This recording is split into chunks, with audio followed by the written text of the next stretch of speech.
Assalamualaikum warahmatullahi wabarakatuh. Bismillah, hamdan wa syukran lillah. Salatu wassalamu ala rasulillah. La hawla wa la quwata illa billah.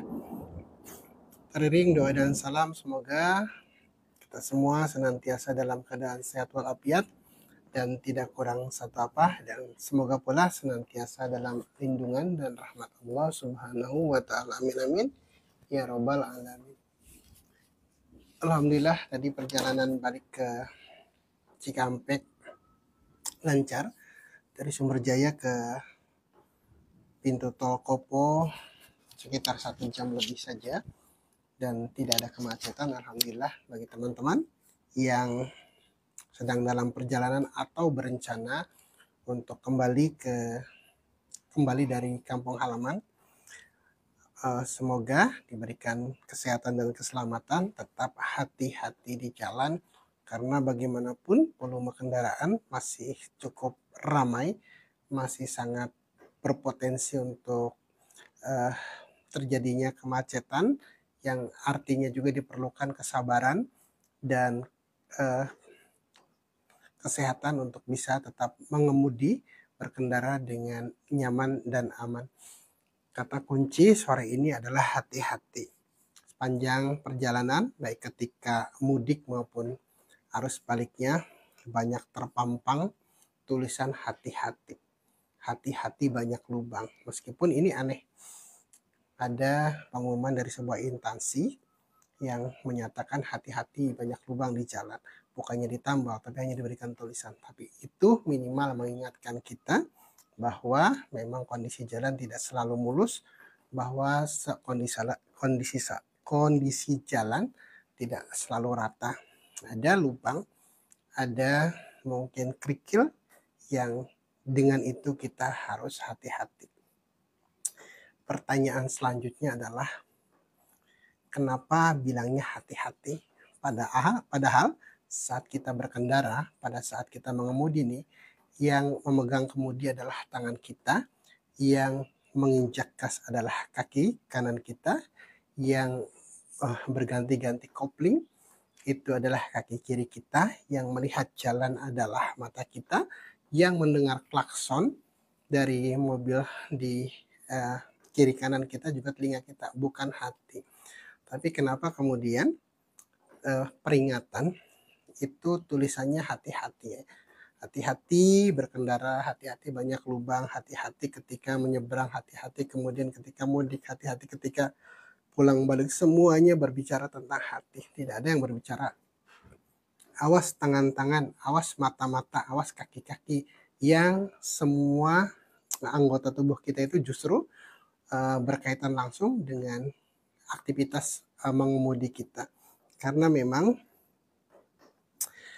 tangan kita, kaki kita, telinga kita, mata kita, mulut kita, semuanya beraktivitas berdasarkan perintah hati. Saya ulang bahwa aktivitas jasmani kita, baik itu tangan kita, baik itu kaki kita, baik itu telinga dan mata kita, itu beraktivitas sesuai dengan perintah hati. Jadi ibarat kata, hati ini adalah sebuah CPU yang di dalamnya berisi perintah-perintah, berisi program-program, berisi kemudian berbagai macam rumus, berbagai macam formula yang kemudian bersinergi untuk kemudian menggerakkan anggota tubuh lainnya. Ketika hati kita berisi program-program yang bagus, ketika hati kita berisi software yang bagus, ketika hati kita kemudian tidak terjangkiti virus, tidak kemudian ada malware, kemudian tidak ada hal-hal yang mengganggu kinerja hati kita, maka yang akan tampil dalam monitor layar kehidupan kita adalah hal-hal yang baik. Ketika hati kita sabar, maka secara otomatis kaki kita menginjak pedal gasnya pun dengan sabar, tidak gerasa gerusu, tidak kemudian motong kiri kanan, tidak kemudian bermanuver secara membabi buta dan membahayakan pengendara lain. Kemudian ketika hati kitanya tenang, maka mata kita, maka tangan kita, maka telinga kita pun akan berkendara dengan tenang pula, dengan nyaman pula, dengan kesabaran, dengan kehati-hatian lagi. Jadi kalau dalam dalilnya itu, di dalam tubuh kita itu ada segumpal daging yang jika daging itu baik maka baik seluruh jasad, tapi jika daging itu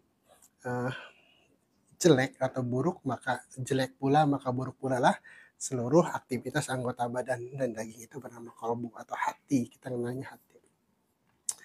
Maka sangat wajar kalau kemudian yang diingatkan, yang diberi alarm, yang selalu di warning adalah hati. Karena hati adalah pusat dan kendali dari semua aktivitas anggota badan kita. Sebaliknya ketika hati kita nih sedang marah kemudian mengemudi, yakin ketika ada yang diem aja kita sudah, ini orang kenapa sih diem-diem terus. Kemudian ketika ada yang klakson kita langsung merem ngedadak untuk ngagetin yang di belakangnya klakson. Kemudian ketika hati kita sedang marah, kita pengennya buru-buru sampai, tidak peduli kalau kemudian harus mengganggu jalur orang lain, tidak peduli kemudian kalau harus bermanuver dengan cara yang tidak sesuai dengan peraturan, tidak peduli kalau kemudian nyalipnya di rambu-rambu yang tidak boleh nyalip, kemudian di lampu merah pun kita sudah gelisah, harus pengen buru-buru, pengen robos kalau bisa. Itu ketika kondisi hatinya tidak baik, itu kalau kondisi hati kita sedang tidak nyaman. Maka refleksi dari hati kita adalah apa yang tercermin dalam perilaku kita. Saya ulang bahwa kondisi hati kita itu akan terefleksi dalam realitas kehidupan kita, dalam gerak dan ucapan jasad kita. Maka kalau ada istilah dalam lautan bisa diselami, maka hati manusia tidak ada yang tahu. Sebenarnya hati manusia itu jauh lebih mudah diketahui isinya daripada kita menyelami lautan. Di lautan itu jauh lebih susah untuk dideteksi, bahkan dengan sonar kadang-kadang tidak mendeteksi hal-hal yang kita inginkan. Seperti kemarin ada kapal yang tenggelam, kemudian di sonar untuk mencari titiknya di mana, itu tidak ketemu. Kemudian ada berbagai biota laut yang belum teridentifikasi. Kemudian juga ada berbagai macam hal yang terkandung di dalam lautan ini hingga saat ini itu belum tereksplorasi dengan baik, dengan cara utuh. Masih banyak rahasia-rahasia yang tersimpan di lautan. Tapi hati manusia itu dalam tanda kutip jauh lebih mudah untuk dikenali, untuk diidentifikasi. Karena apa? Karena tanpa kemudian kita harus membedah dada kita untuk mengetahui isi hati kita itu seperti apa, secara otomatis tadi saya sampaikan, isi hati itu akan keluar dengan sendirinya lewat mimik wajah kita, lewat ucapan kita, lewat gestur kita, lewat aktivitas kita. Maka orang yang ingin belajar hati itu sebenarnya ya dalam tanda kutip lebih mudah lah daripada kita harus menyelami lautan. Jadi kalau ada orang yang marah-marah, yaitu salah satu indikator bahwa hatinya memang sedang tidak baik-baik saja. Kalau ada orang yang kemudian menyimpan dendam kesumat sudah sedemikian lama, berpuluh tahun atau sepanjang hidupnya bahkan, sangat boleh jadi hatinya juga sedang tidak baik-baik saja. Ada orang yang kemudian senang mengumpat, ada kemudian orang yang senang mencela, ada orang yang kemudian senang mencaci maki, ada orang yang kemudian senang memponis, mengkafirkan orang lain. Sangat boleh jadi hatinya sedang sakit. Dan itu tidak harus orang yang ahli untuk melihatnya. Secara kasat mata, kita yang awam pun bisa mendeteksi, bisa melihat secara langsung bagaimana kondisi hati seseorang itu.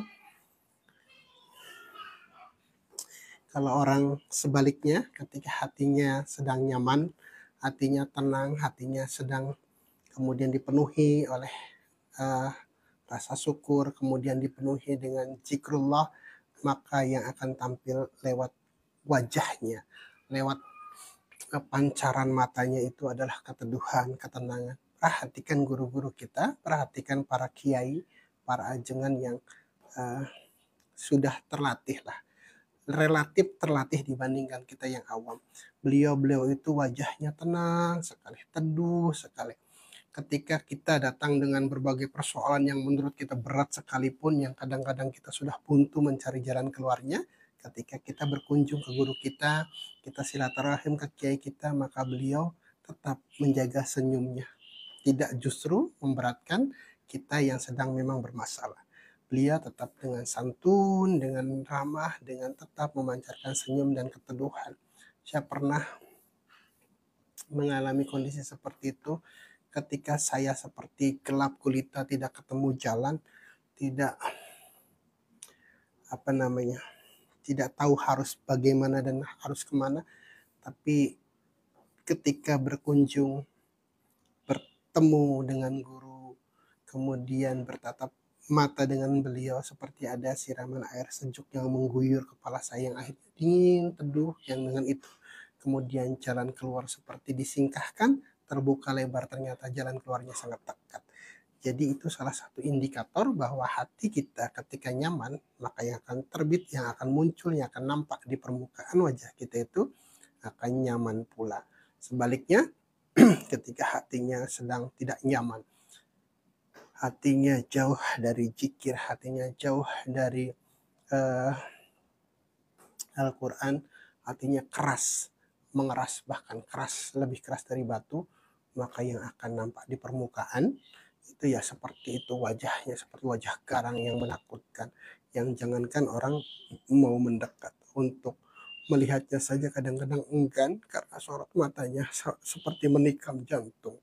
Jadi kalau kita lihat orang-orang yang berangasan, yang seperti memancarkan aura yang menakutkan itu, bukan karena dibuat-buat dia pengen disegani, bukan karena itu kondisi hatinya, pancaran dari hatinya. Ketika hatinya keras, hatinya kemudian jauh dari nilai-nilai norma agama dan akidah, maka yang terpancar adalah seperti itu, menyeramkan. Dan itu yang kemudian kita harus benar-benar memperhatikan kondisi hati kita tuh dengan alasan, salah satu alasannya itu bahwa baik buruknya amaliyah kita, bahwa baik buruknya tingkah kita, bahwa baik buruknya perilaku kita, bahwa baik buruknya ucapan kita, bahwa baik buruknya langkah kita, baik buruknya tangan kita, itu tergantung bagaimana kondisi hatinya. Maka kalau sudah demikian, kenapa kemudian kita masih bertanya-tanya apa perlunya belajar hati? Apa perlunya kemudian kita belajar zikir untuk menata hati kita? Ya, jawabannya tadi yang sudah saya uraikan di depan, di awal, bahwa apapun yang terlihat di dalam gerak kita, apa yang terlontar dalam ucapan kita, apa yang kemudian muncul di raut muka kita adalah pancaran dari kondisi hati kita. Mungkin teman-teman pasti bertanya, ada kok orang yang bisa berkamuflase meskipun hatinya sedang galau, tapi bisa tetap tersenyum, meskipun hatinya tidak baik tapi pura-pura baik, seperti serigala berbulu domba. Itu mungkin, tapi kalau kitanya jeli, kamuflase seperti itu pasti akan mudah dikenali, pasti akan mudah diidentifikasi bahwa dia sedang berkamuflase. Pengalaman bahwa ada orang yang seperti itu saya beberapa kali ketemu, bahkan ketemunya di masjid, bahkan ketemunya bareng jamaah, bahkan ngomongnya manis, tapi ternyata ada hal lain di balik senyum manisnya, di balik tutur katanya, dan saya tidak bisa membaca itu. Tapi bapak mertua saya itu yang baru ketemu dengan teman saya yang ahli masjid ini, tiba-tiba berkata ke saya, "Mas, sampean percaya ke orang ini?" "Oh, percaya Pak, dia bareng sholat jamaah kok di masjid." "Ya silakan sampai Mas percaya, tapi Bapak nggak percaya ke dia." Jadi selalu ada guratan-guratan kebohongan itu. Kalau memang dia berbohong akan terpancar di wajahnya. kalau kemudian orang itu berkamuflase, pasti ada satu atau beberapa ciri yang menandakan bahwa dia sedang berkamuflase. Salah satunya adalah tatapan matanya. Ketika seseorang tidak mau bertatapan mata dengan kita, artinya dia sedang menyembunyikan sesuatu. Dan itu ilmu yang mungkin kita tidak dapatkan di sekolah, tapi pengalaman mengajarkan bahwa memang ada orang-orang yang bisa berkamuflase untuk menutupi kondisi hatinya. Tapi sekali lagi secara umum, secara general, secara dalilnya salah, bahwa kondisi hati itu akan tercermin dari bagaimana perilaku kita, akan tercermin dari bagaimana tutur kata kita, akan tercermin dari bagaimana gestur kita. Gak usah jauh-jauh kita untuk bisa mengamati orang yang bagaimana kondisi seseorang itu, cukup kita masuk ke dalam hati kita, kemudian kita tapakur sejenak, rasakan saja. Ketika hati kita tidak nyaman, pasti kita akan, yang keluar dari mulut kita tuh setidaknya membuat orang lain tidak nyaman. Ketika kemudian hati kita sedang tidak nyaman, tatapan mata kita pun pasti akan tidak nyaman. Kemudian kaki kita akan susah, akan berat untuk diajak melakukan kebaikan. Tangan kita pun seperti berat untuk meringankan beban orang lain. Itu adalah salah satu atau beberapa indikator ketika hati kita sedang tidak baik. Jadi mungkin tadi saya balik ke analogi sebuah komputer, satu unit komputer, ada CPU-nya, ada monitornya, ada software-nya, ada hardware-nya. Nah, apa yang ada di CPU itu, baik software maupun hardware maupun berbagai kondisi, berbagai sistem yang ada di dalamnya, semuanya akan tercermin di monitornya. Ketika CPU-nya rusak, ketika software-nya rusak, maka yang akan tampil di layar juga tidak akan menampilkan program atau sistem atau apa yang kita inginkan. Bahkan ketika CPU-nya rusak nih, untuk perkalian yang biasanya mudah, itu pun tidak akan berjalan fungsi perkaliannya. Bahkan ketika kita mau membuat ketik, biasa menulis surat seperti biasa pun, ketika CPU-nya rusak, maka itu akan susah, akan lelet, akan kemudian tidak menampilkan apa yang kita inginkan. Seperti itu pula hati. Ketika hati kita sedang tidak nyaman, sedang rusak lah, sedang kena virus atau sedang keras, maka akan susah sekali untuk ngomong yang baik dan benar. Susah sekali kita diajak untuk melakukan kegiatan-kegiatan yang bernilai ibadah atau bernilai kebaikan. Susah. Maka belajar hati artinya kita belajar memperbaiki seluruh sistem yang ada di dalam diri kita, yang imbasnya, yang outputnya adalah bagaimana kemudian gerak jasad kita itu akan relatif terkontrol, akan tertata, akan terbimbing, akan kemudian lebih rapih dalam menjalankan berbagai aktivitas dalam kehidupan kita. Jadi itu perlu, atau itulah perlunya kita belajar hati. Maka bersyukur kalau kemudian kita sudah dipertemukan dengan para guru-guru kita yang memberikan bimbingan kepada kita untuk belajar hati. Kalau kuliah itu lebih pada bagaimana kita mengolah IQ kita, bagaimana mengolah intelijensi kita. Dan itu tidak salah. Memang IQ kita, memang kecerdasan kita pun harus diasah, diisi dengan berbagai pemahaman, diisi dengan berbagai ilmu, diisi dengan berbagai pengetahuan.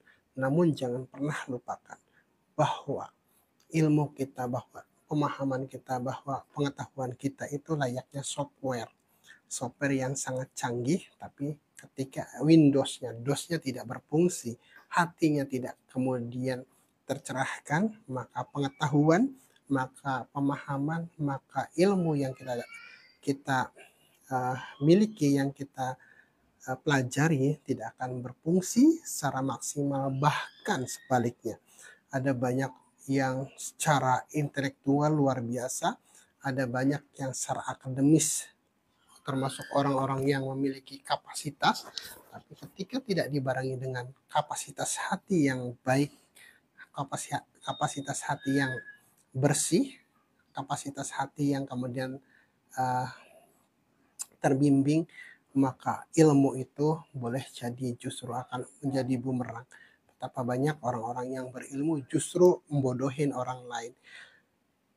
Orang yang tahu hukum kemudian ngakalin hukum, orang yang tahu keuangan kemudian ngakalin keuangan, orang yang tahu politik kemudian bermain dengan politiknya.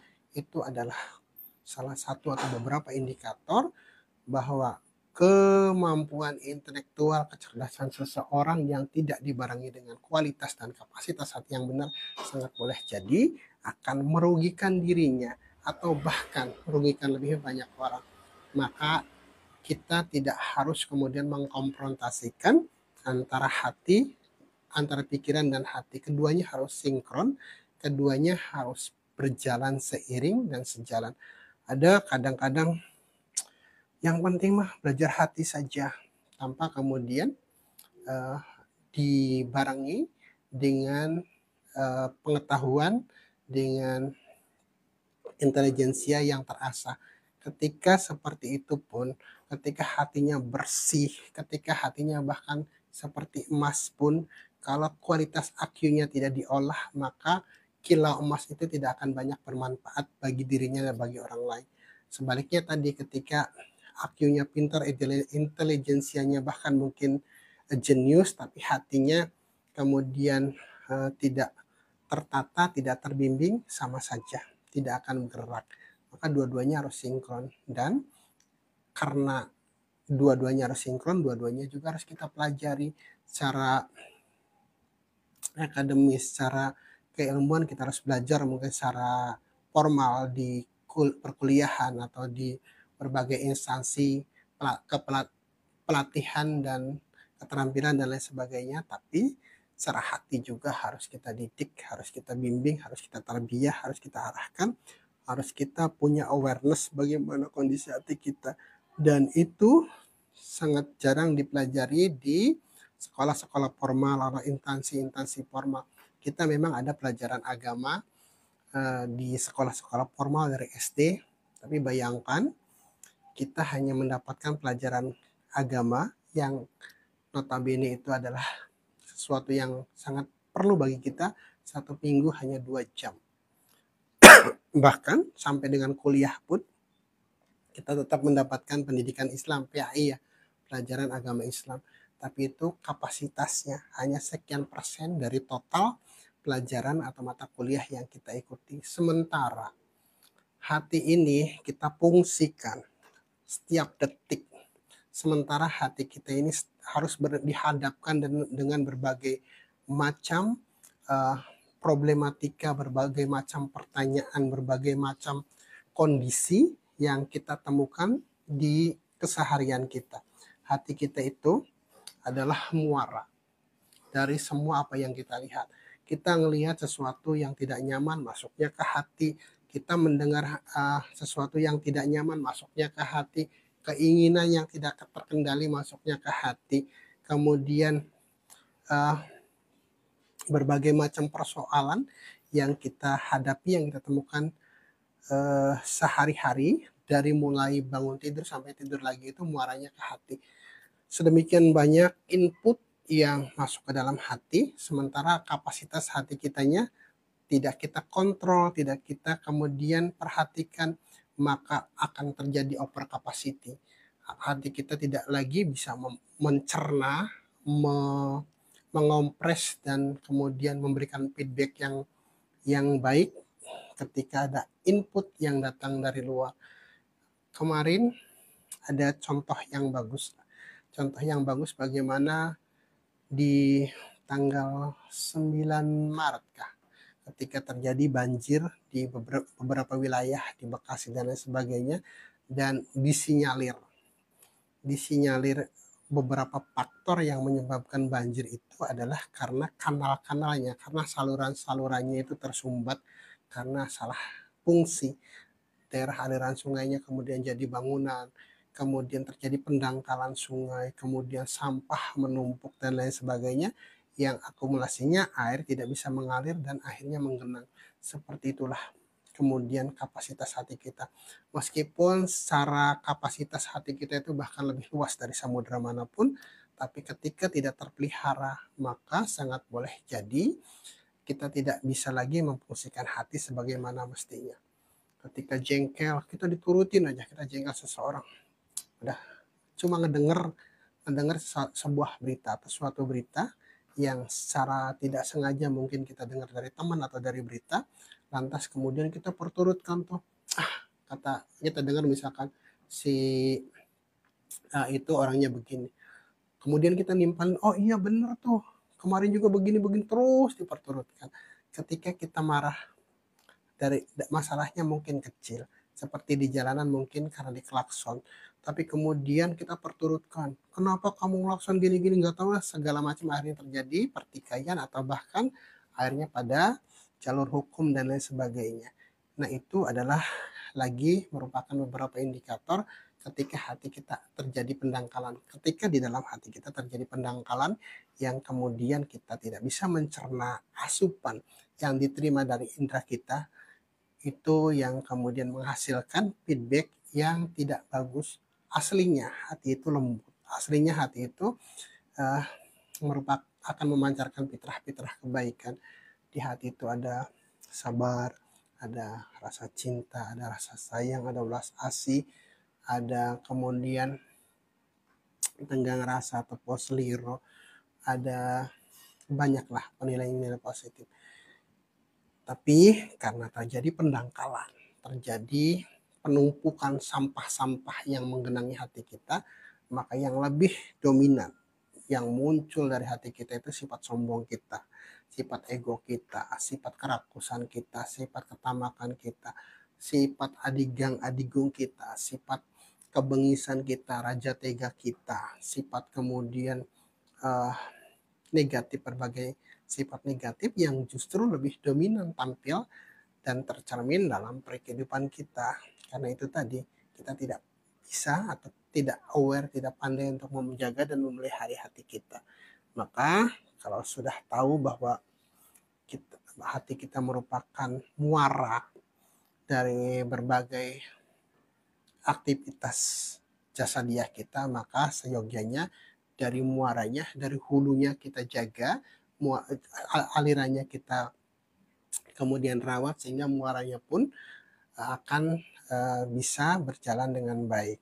Jadi hati kita itu lembut, sangat lembut, aslinya itu sangat lembut, karena mungkin sudah terkontaminasi sedemikian banyak polusi kehidupan, baik dari masa lalu, baik dari keinginan-keinginan yang tidak bisa kita arahkan, tidak bisa kita kendalikan, atau bahkan dari berbagai kondisi yang kita temukan sehari-hari, kemudian terjadi pergeseran kualitas hati kita, setidaknya meskipun kapasitasnya tetap, tapi fungsinya tidak lagi berjalan sesuai dengan sebagaimana mestinya karena kita tidak menjaganya. Maka kalau sudah tahu seperti itu, kita tidak perlu nunggu lama lagi untuk belajar hati. Dan belajar hati, sekali lagi, mungkin tidak kita dapatkan di kuliah manapun, karena even ada jurusan-jurusan yang secara akademis belajar tentang hati, tapi kalau kita nggak praktek, itu ya kita lebih banyak pada teorinya. Saya tertarik dengan seorang profesor. Saya pernah membaca bukunya dan dari buku itu saya tahu nomor kontaknya, sehingga kemudian saya sempat berkomunikasi dengan beliau. Beliau seorang ahli jantung yang kemudian mengkombinasikan pengobatan jantungnya itu dengan aktivitas zikir, dan hasilnya luar biasa. Ketika saya tanya, Prof, gimana, apa kaitannya zikir dengan kesembuhan bagi pasien? Kemudian beliau menerangkan seperti ini, dan saya bilang, alhamdulillah, saya di ujungnya beliau gini, tapi kamu harus belajar dulu zikir yang benar agar kemudian bisa memanfaatkan zikir ini untuk kepentingan-kepentingan yang lebih luas, yang lebih besar, termasuk untuk pengobatan. Saya bilang, saya sudah sedang belajar zikir kepada seorang guru, dan beliau menyarankan teruskan. Itu akan sangat bermanfaat bagi kamu. Dan itu yang sampai sekarang saya pegang, bahwa belajar hati adalah kebutuhan kita. Bahwa belajar hati adalah sesuatu yang harus dan tidak bisa kita kemudian abaikan. Karena sekali lagi, hati adalah raja bagi semua aktivitas jasadiah kita. Akhirul kalam, billahi taufiq wal hidayah. Assalamualaikum warahmatullahi wabarakatuh.